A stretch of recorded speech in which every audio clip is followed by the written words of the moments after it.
Hello, good afternoon, everyone. My name is Vineet, and today I'll be conducting this session on designing a distributed cache. So this is what we're going to discuss today. Briefly, we will see some introduction to caching techniques such as cache aside, write through cache, write back cache, etc. They are not directly related to designing the distributed cache problem, but since we're talking about cache, I thought it's good to introduce them in case the interviewer asks about are you familiar with any of the techniques? And there are some slight considerations that you have to take while designing the system if the interviewers picks a particular strategy, because there are certain nuances, and we will look at those.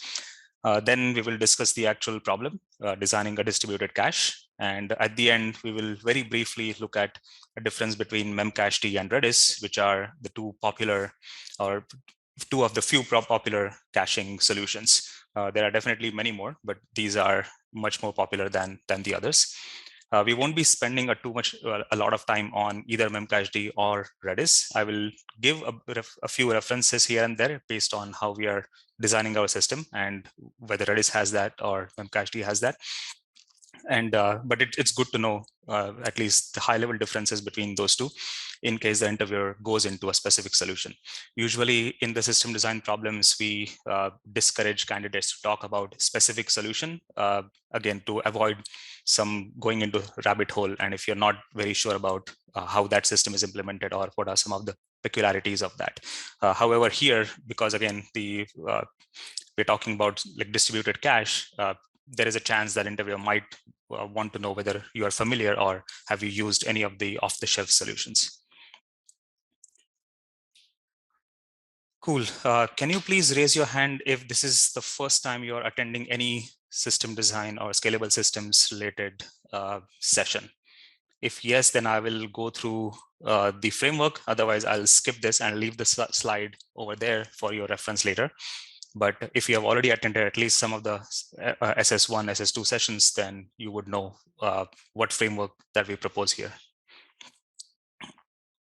Okay, so far I see only one hand up. So Abhishek, what I'll do is at the end, if we have time, I'll briefly go over that. Or as we are progressing through the framework, I will touch upon these steps. But just in order to save everybody's time, I think I'll just continue with that.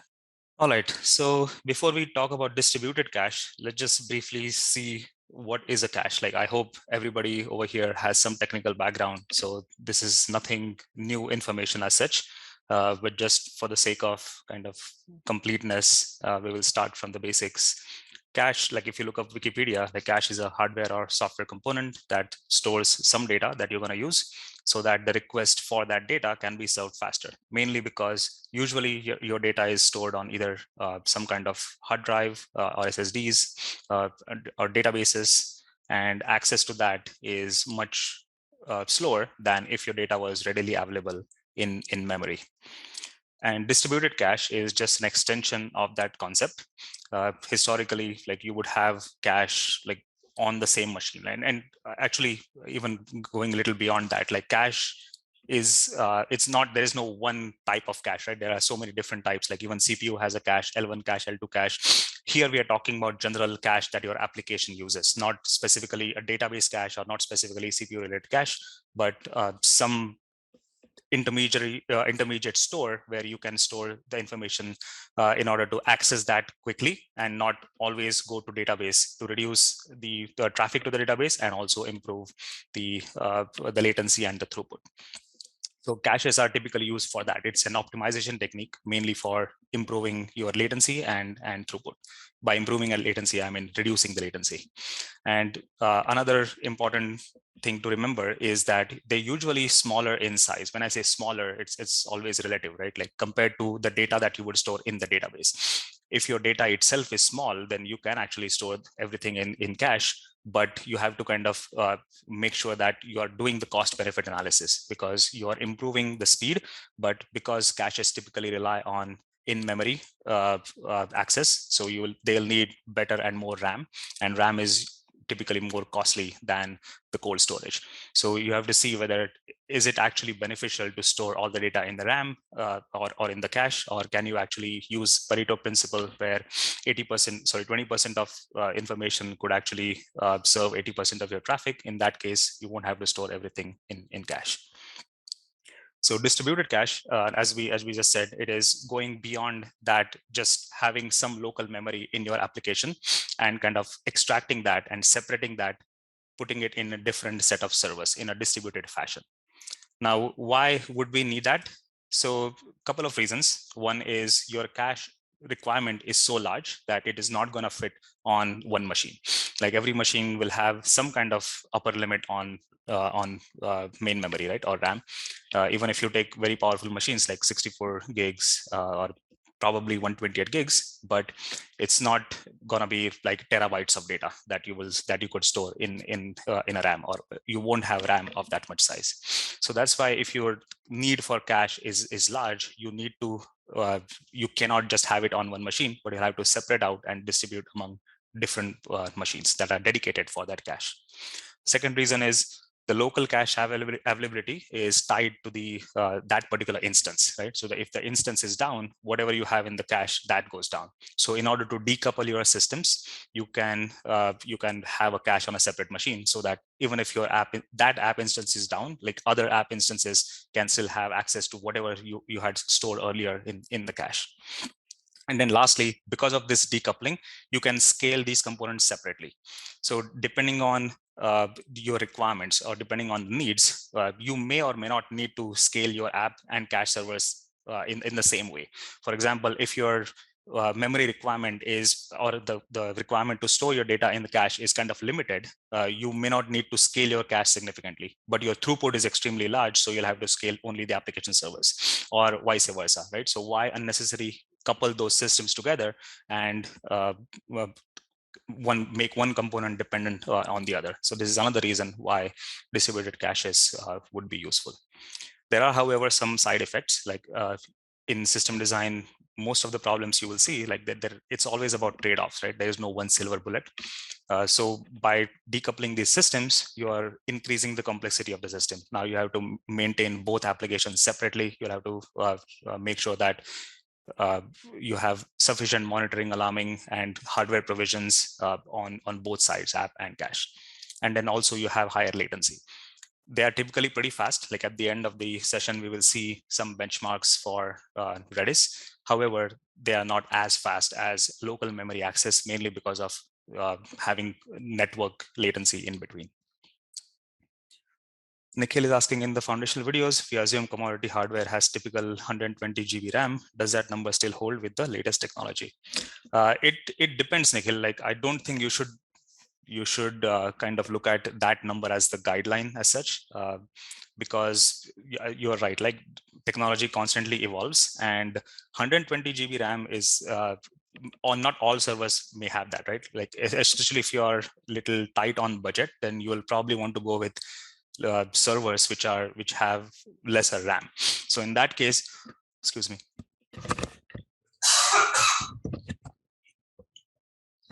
In that case, you might need to work with just 32 gigs or 64 gigs RAM. So, and specifically for this problem, that assumption should not matter, because that would be one of the components in deciding how many servers you need, but that can change from application to application. You don't have to, or you should not design your system with certain assumption that, okay, I'm only going to have 120, or I'm going to have at most 120 gig RAM. Hopefully that answers your question. All right, from system design perspective, it is equally important to remember when not to use cache, because sometimes I've seen students falling into the trap of by default adding a cache component, even if you don't need it. Try not to make your systems unnecessarily complicated, because sometimes interviewers are looking for those signals as well. Are you unnecessarily adding any components just to make your design look more complicated or look more fancy? And they could take that as a red flag. So what are some of the cases when cache is not really that useful, or you should not be using the cache? depending on the use case, right? Like most of these bullet points that you see, they ultimately boil down to the same reason. Depending on the use case, if it makes sense, use it, otherwise don't. So for example, when stale data is not acceptable, every cache will have, as we will see even in the caching techniques, they have the problem of TTL. Like how do you make sure that your data in the cache is always in sync with the database? And if your application requires zero tolerance for any latency, then cache may not be an ideal solution. Like for example, real-time stock prices. If your cache TTL cannot be less than a second, and then if you see that, okay, even a second latency, or latency meaning the stale update or stale nature of the data is going to be a problem, then you cannot afford to use cache in that. If your TTL could be less than that, then sure, use it than that. But that was just an example. I hope you get the point that making sure that the freshness of the data is within the acceptable bounds. The second point is that depending on the traffic pattern, right? If your application is such that, okay, you are sequentially reading the data, and if there is only one application which is just going from, let's say, left to right on a very large file, then the cache is useless because there are not many other components which are trying to read the same data that you already read. So in that case, why unnecessarily introduce the cache? Or if you have millions of users, but their data is personalized, and just because every user does not update their data or access their data frequently. In that case, just having a cache because you have millions of users does not make sense, because one user should not be looking at other users' personal data, right? So you cannot really leverage cache in that. Third reason is, again, simplicity, right? Performance to cost and complexity trade-off. If you think that you are just starting off, you're, let's say, doing some college project, and you don't really care about super optimization. In that case, if you want to save cost, or if you want to reduce the complexity of a system, then you might just implement a local cache using either some of the libraries or implement the cache yourself. So that could be one reason. And then the last is kind of catch-all, like when you don't need to. Just because cache is available to you as a component to use doesn't mean you should use that. Like for example, core workflow of the job scheduler. Like job scheduler is just gonna look at whatever data that you stored in the database, will have some kind of mapping to see when that particular job needs to be executed. But not many people, or not many processes are trying to read the same data that was already read once. So if it doesn't make sense, don't use it. And make sure that you are using those calculated decisions, and or explaining your calculated decisions to the interviewer, that, okay, when are you using the cache, why you should use it, and if you're not using it, also be explicit on why you're not. Nikhil is asking, doesn't write back strategy take care of the stale info in cache? Yes, we will see that, Nikhil, but again, depending on your use case, like write back is also not always silver bullet for that, right? For any kind of solution. So depending on the situation, you will have to make your appropriate choice of the strategy. All right, talking about strategies. So again, this is not necessarily related to the system design problem. This is more, again, of a background information on how the caches could be used.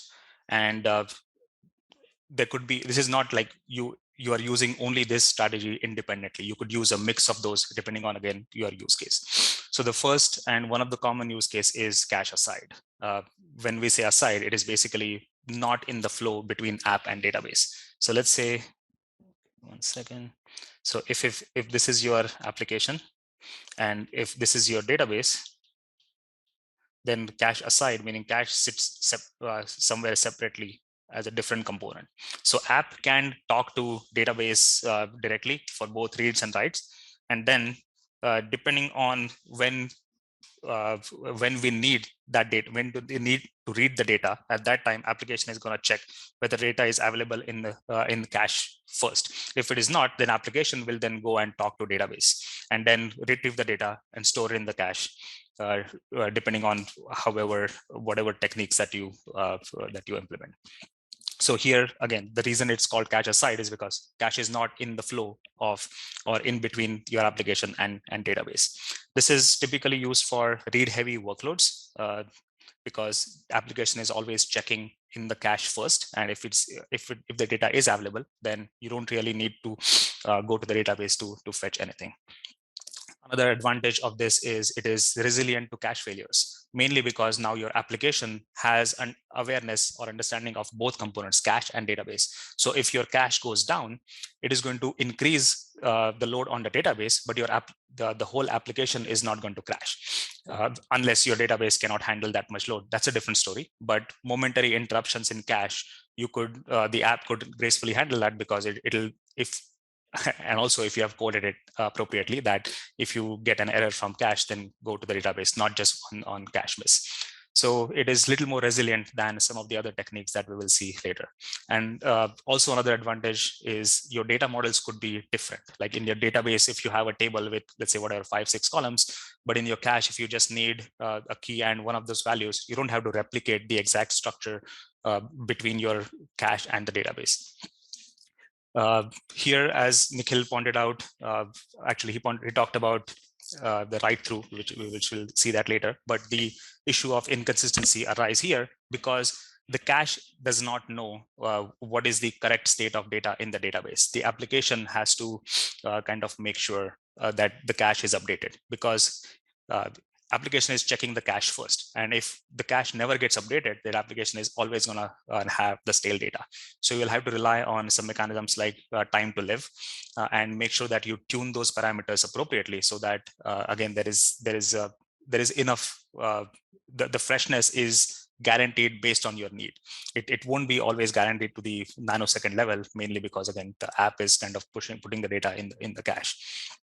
And then if you if there is a cache miss, or if the cache goes down, you'll have higher latency for both read and write, because for both you are relying on the database at that time.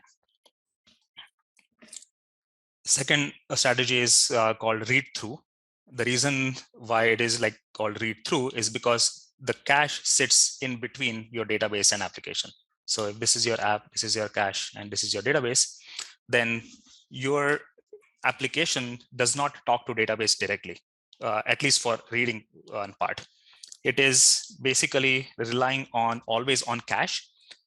But the difference between this and the cache aside is that if there is a cache miss, application is not putting data in cache. Cache is responsible to fetch the data from the database and update itself.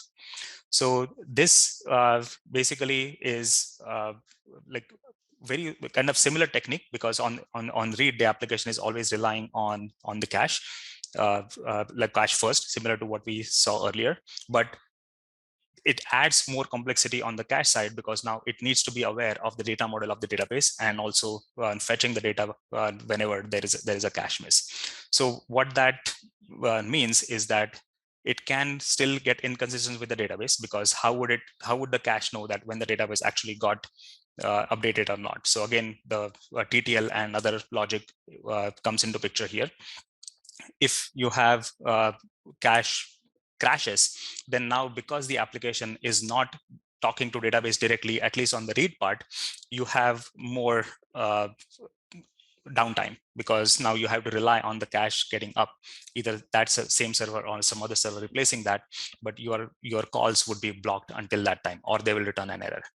The advantage of this, it could simplify your app logic, because now app doesn't have to worry about cache and database separately. It is only looking at cache all the time. Similar to read through, the other way is write through. So this is, in terms of diagram, it will be pretty similar, except the direction of arrows would be different. So here, the app writes to the database always through cache. So that's what I think Nikhil was mentioning before, that here we are solving the issue of consistency, because whenever you're writing, you're always writing to cache first, and then the data is getting written to the database. And this is particularly useful if your traffic pattern is that whatever recent data that you wrote is, there is a higher probability of that data getting read as well. And this is not maybe that useful by itself, but if you combine this with read through, then it becomes really powerful, because again, your app is only talking to cache. Your cache is now consistent with the database, because all the writes are also going through the cache. And then when you're reading, you have the latest information available to you. So that's why pairing this technique with read through would give the best results. And the practical application of this, or one of the applications that uses this technique, is Dynamodb Accelerator. One of the downside is that, again, it is kind of tightly coupled with the database because it needs to know even what to write to the database data model, and then even the connections with the database. Cache needs to be aware of all those things. And then because the data is always going through cache, so first you're updating the cache, then you're updating the database, there is an additional hop. So the latency for writes is higher than if you're not using this technique. But again, depending on your pattern, like if you don't have too many writes, and if your light latency is okay, if you have that little bit more, but then if you're pairing this with read through, your application could get significant like good performance. Like there is a question Ashok is asking, so only difference is who is populating the cache. I think you're referring to read through versus cache aside. And that is one of the main differences. Like another difference is, again, your data model needs to be same, whereas in cache aside, because application owns that, you can put the data however you want. Whereas if your cache sits in the middle of database and application, then the cache needs to be aware of the data model, needs to be aware of the database. Whereas in cache aside, the cache does not need to be aware of the database at all. Ishar is asking, can write through help alone in write heavy workloads? So depending on what write heavy workload you're talking about, Vishal, because the next strategy that we are going to see is write back, or sometimes it's also called write behind. So this is similar to write through. The bigger difference is that, let me just draw that and then hopefully it will be clear. So in write back, the direction of the flow is very similar. The app is writing to cache and then cache is writing to database. The biggest difference is that if every single write that comes through is not written to database immediately. So when the application writes to the cache immediately acknowledges back saying that received. And then after some time, it'll populate it'll insert that information into the database. So to your question about can write through help alone in write heavy workloads, depending on how heavy your workload is, how much data you want to kind of not write to the database, depending on the not just your workload, but how much load database can handle, you can either use write through or write back. Here, the main challenge though is that between the application writes the information in cache and the cache writes to the database, if the cache crashes, then you are going to lose that data. And because it is not happening immediately, like that could happen in write through as well. But again, like in that case, you're writing every single entry in the database before returning an ACK to the application. So the application would know whether it succeeded or not. Whereas here, if you write the data to the cache, send back an acknowledgement, app is going to think that, okay, my data got written. But if the cache goes down, before that the whole batch gets written to the database, whatever data that you had in the cache, you're going to lose that. So depending on what you're okay with, what you want to optimize for, you could either use write through or write back technique for write heavy workloads. Rashmi is asking how pair read through and write through. So your application in that case, like the way you are connecting to the cache, like it will connect to the cache for both reads and writes. So your data will always go through cache and then gets written to the database. And then same thing on the read side, you're not going to read through the database. The application will rely on the cache to return the data. And then cache will need to be aware of the data model, database connection, etc. And then the app does not need to. So in a way, it is kind of simplified the app side, because now app does not need to be aware of both, but then you're adding more complexity and more failure scenarios. Like if the cache is down, then your application cannot then talk to the database directly. Okay, Nikhil is asking, doesn't replication takes care of cache crashing? If you have replication, right? But we are not assuming here that you're always going to have that.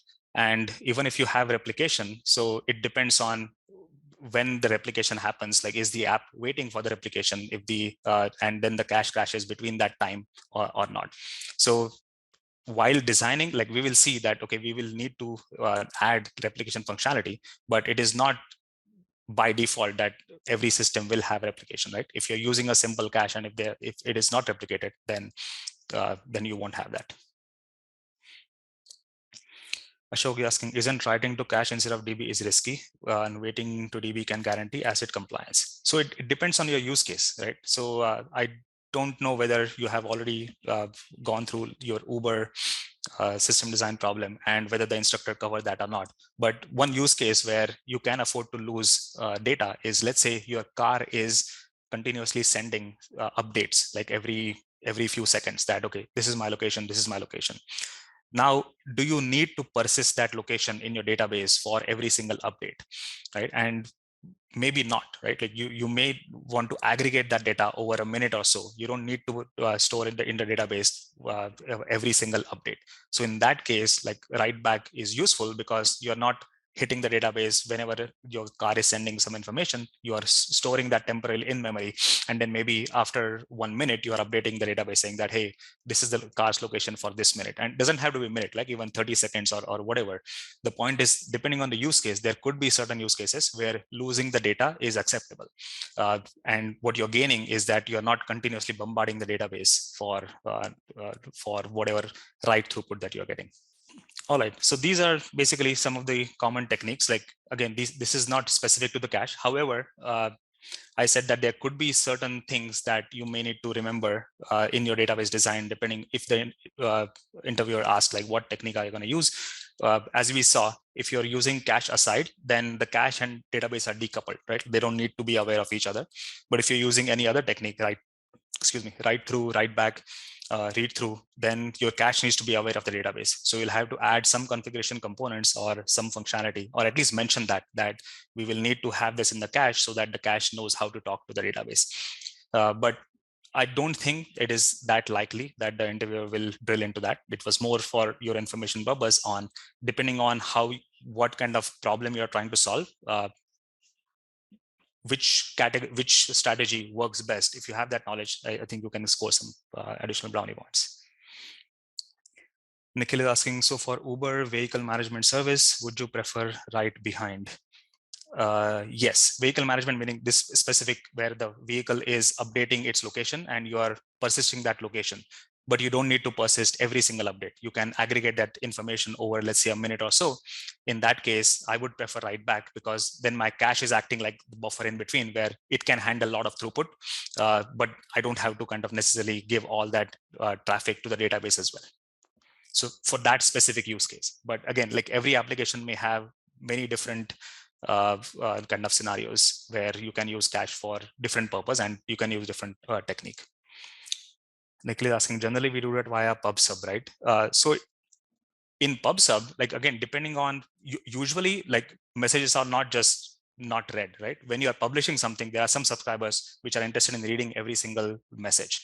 So that definitely has an application of wherever there are different subscribers, one or more subscribers get reading the data. But here specifically, we were talking about the flow where you are storing the car's location. The car is updating and storing a location. If you're using PubSub here, there will be a subscriber which is constantly fetching whatever data that was published and doing something with that, right? So you can use both. You can have the car publish that, and then your cache could be a subscriber where it is storing the data as an intermediate step, but not every single message that it is getting, the subscriber is getting, that doesn't have to go to the database. The cache can say, okay, I'll write to the database after every minute or so.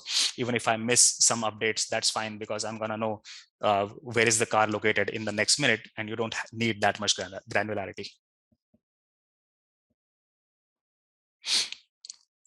All right, so now let's start discussing the actual problem, designing a distributed cache. So as you all know, the first step for any problem should be gathering requirements, and the requirements could be of functional and non-functional type. So here our functional requirements are kind of straightforward.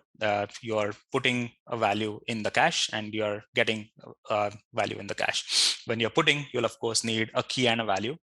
Otherwise, how are you going to identify what value we want to read? For get, you're only requesting, the input parameter is only key, and the return value on get is the value. One thing that I have not specifically called out here that you can clarify with the interviewer is what kind of data types do we need to support. Most likely for an interview, they can say you can start with a simple a key value pair of a data type. Like you can just assume string. Your key is a string and your value is a string. However, there are, and that's how memcached works. However, Redis supports many different data types. It can support sets, it can support hash tables, strings. So you should clarify with the interviewer, like, do we need to support all of those, or can we start with just one? And overall, if you're talking about system design, my opinion is that just starting small and supporting the just the strings is enough, because supporting different type will now add more complexity into your app layer handling of how you're handling that data type, but not necessarily the overall system design per se. So, but it still doesn't hurt to ask that question and get clarification. Here we are only going to assume that it is just going to be a string to string key and string value. Few other things that are important in case the interviewer does not give you the functional requirements, then you should ask, in addition to these like put and get, what kind of eviction policy do we need to support? Like one of the standard ones is LRU, and there is also a lead code problem on LRU. So that's what we will be covering today, not coding. Like I don't think anybody would expect you to code in addition to writing the system design. The coding problem itself, I think, is rated as hard. So doing that in addition to solving the system design problem is just not going to be possible in 45 minutes. However, we will see what kind of data structures you need, and that is something that the interviewer can ask you. How will you implement an LRU eviction policy? But that's not the only policy. So you could also ask that, do we need to support any additional ones? Most likely the answer is going to be no. Even if it is like this, there are simple ones such as first in, first out, or last in, first outs, which are even simpler than LRU. But the least frequently used could be a little more tricky. So I will leave that for your homework if you want to think about it. But don't spend too much time on that. It is less likely that interviewer will get into explaining every single eviction policy. Memcached actually only supports LRU, but Redis gives the option of picking which one do you want it. And one of the strategies is also no eviction. So you could also do that. And what it means is if the cache gets full, then that's it. Like you're not going to add any new request. Getting to the cache is going to fail. And whether that is ideal or not, like I don't think so, but there could be some applications where you don't really need more fancy logic from the cache side. But I don't see what are you gaining out of that. But it supports that out of the box. The fourth requirement that we will also see is supporting persistence. So what do we mean by that is, again, are we looking at cache as just the memory, meaning that if the cache is down, we lose the data? Or do we also provide a functionality where we can persist that data onto some cold storage? And in this case, we are assuming that we are supporting that. Not everybody does that. That's another difference between memcached and cache. Like memcached does not have persistence mechanism, whereas Redis does. And then lastly, we don't have to worry about security. Even if interviewers does not explicitly mention security, you can say that at this moment, I'm not considering security. But even if you do, it is going to, the architectural wise, there's probably not going to be that much difference. It is like when you're storing the data, you'll have to store it encrypted. And then when you are returning the data, you'll have to decrypt and return. So that adds the complexity on the app layer, but not necessarily the overall design of the system. And then the non-functional requirements, we can assume that the system is to be scalable, available, high performance, etc. We will talk about the performance benchmarks. It is kind of, I don't think anybody would expect, like when you say high performance, like define exactly how much traffic can you support and how much latency, because as we will see later, there are multiple factors that will affect that. But there are still certain answers that you could give to communicate that how you will what kind of techniques you will use to ensure high performance, and then what will you do to measure that, and what can you do to tweak that to see that whether you can achieve even better performance or not. Want to become a software engineer at Google? You can, like thousands of our students. You just need to learn from those who've already cleared FANG interviews. At Interview Kickstart, our interview prep courses are developed and taught live by 150 plus instructors from Tier 1 companies like Google and Facebook. Our courses are tailored to help you crack software engineering domain interviews, including back-end, full stack, machine learning, embedded systems, data science, and more. To learn more, book your free webinar slot today